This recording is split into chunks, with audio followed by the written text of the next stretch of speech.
Steroids are awesome. You've heard someone say it. Maybe at the gym. Maybe in a comment section. Bigger arms, faster gains, a body that looks finished instead of in progress. By the end of this video, you'll understand exactly what anabolic steroids actually do inside your body, why they produce that awesome effect in the short term, and why almost every serious researcher who studies them describes the full picture very differently than the gym bro headline does. Start with the claim itself. Anabolic steroids are synthetic versions of testosterone. Testosterone is a hormone your body already produces, and it plays a central role in muscle growth. It increases something called muscle protein synthesis. Muscle protein synthesis simply means the rate at which your body builds new proteins to repair and grow muscle tissue after training. More testosterone circulating in your blood means more of it binds to androgen receptors inside muscle cells. Androgen receptors act like locks, and testosterone is one of the keys that fits. When that key turns, the cell gets a signal to build more contractile protein, more actin and myosin, the filaments that let your muscles contract. That's the mechanism behind the awesome part. Someone taking a superphysiological dose, meaning far more than the body would ever produce naturally, is flooding those receptors non-stop. Recovery between sessions speeds up. Training volume that would normally leave a natural lifter wrecked for days barely registers. Muscle size and strength climb at a pace that no natural training program can match. Researchers like Shailander Baser, who ran some of the most cited testosterone dosing studies in the 1990s, showed this directly. Even without any training at all, high-dose testosterone alone produced measurable increases in muscle mass and strength in a matter of weeks. It doesn't stop at the receptor. Testosterone and its derivatives also reduce the breakdown side of the equation, a process called proteolysis. Normally your body is constantly building and breaking down muscle protein at the same time, and net growth only happens when building outpaces breaking down.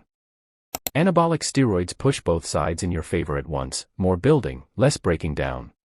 That's part of why the visible change happens so fast compared to natural training, where you're only nudging one side of that equation through diet and training stress.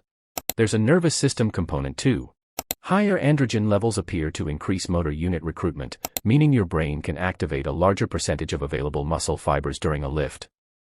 That translates into strength gains that show up almost immediately, often before any visible size change has even occurred. Combine faster recovery, more muscle building, less muscle breakdown, and better fiber recruitment, and you get exactly the outcome people are pointing to when they say the drug is awesome. So why isn't every serious lifter doing this?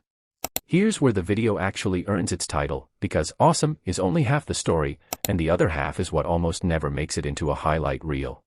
Start with the cardiovascular system. Anabolic steroids reliably lower HDL cholesterol, the type that helps clear plaque from your arteries, and raise LDL, the type that contributes to it. Combine that with the fact that many compounds increase red blood cell count and blood viscosity, meaning the blood itself becomes thicker and harder for the heart to pump, and you get a cardiovascular system working under more strain than it was built for. Studies published in journals like the Journal of the American College of Cardiology have linked long-term anabolic steroid use to thickened heart muscle and reduced pumping efficiency, changes that don't reverse just because someone stops taking the drug. Some imaging studies on long-term users have even found early signs of arterial plaque at ages where it almost never shows up naturally, which is a striking finding on its own. Next, your own hormone production. Your body regulates testosterone through a feedback loop involving the brain and the testes, sometimes called the hypothalamic pituitary gonadal axis. Think of it like a thermostat. When the brain detects that testosterone levels are already high because of an external source, it shuts down its own signal to produce more. Why would it keep making something the body already has plenty of? That shutdown doesn't reverse the moment someone stops. For some people, natural hormone production takes months to recover. For others, it never fully returns to where it started, leaving them dependent on medical treatment just to feel normal again. Some clinics now specialize almost entirely in helping former users manage that exact recovery process. Then there's the liver, particularly with oral compounds, which are metabolized directly through it and have been associated with liver strain and, in some documented cases, more serious damage, including rare but real instances of liver tumors. There's the psychological side too. Research out of institutions including Harvard has tracked mood disturbances, aggression, and dependency patterns in long-term users, sometimes described informally as roid rage, though the more accurate picture is a real and measurable shift in mood regulation tied to hormone fluctuations, especially during and after a cycle. That same research has documented a withdrawal-like depressive period once a cycle ends and the body's own testosterone hasn't recovered yet, which is one reason some users describe the drugs as harder to walk away from than they expected. Notice what's happening here. Every one of these downsides traces back to the exact same mechanism that made the drug work in the first place. The receptor doesn't know the difference between muscle tissue and heart tissue or mood-regulating brain tissue.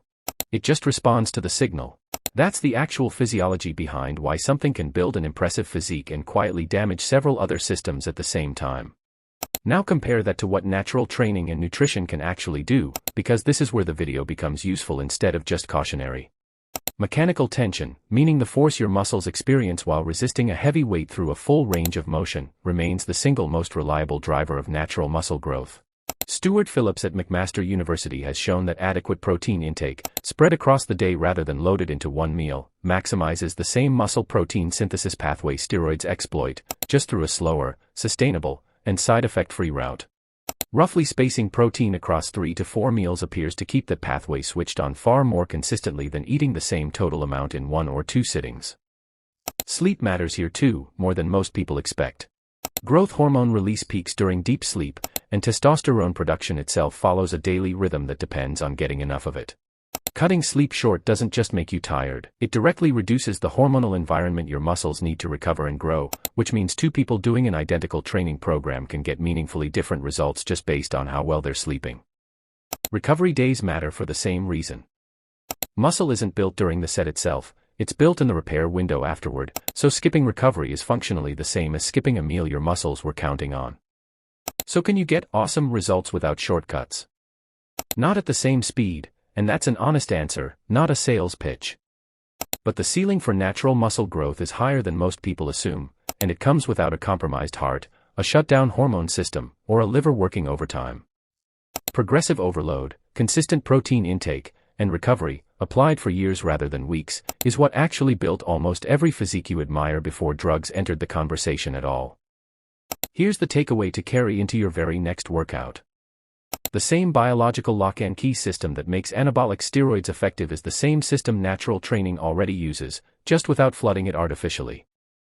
Focus on mechanical tension, hit your protein target consistently, and protect your sleep like it's part of your training program, because physiologically, it is. So back to that opening line. Steroids are awesome. Awesome at doing exactly one thing, building muscle fast, and quietly costly at almost everything else your body depends on. The real advantage goes to the person who understands the mechanism well enough to train around it naturally. If this broke down the science in a way that actually made sense, subscribe to FitLab for more videos that separate what actually works from what just looks impressive on social media.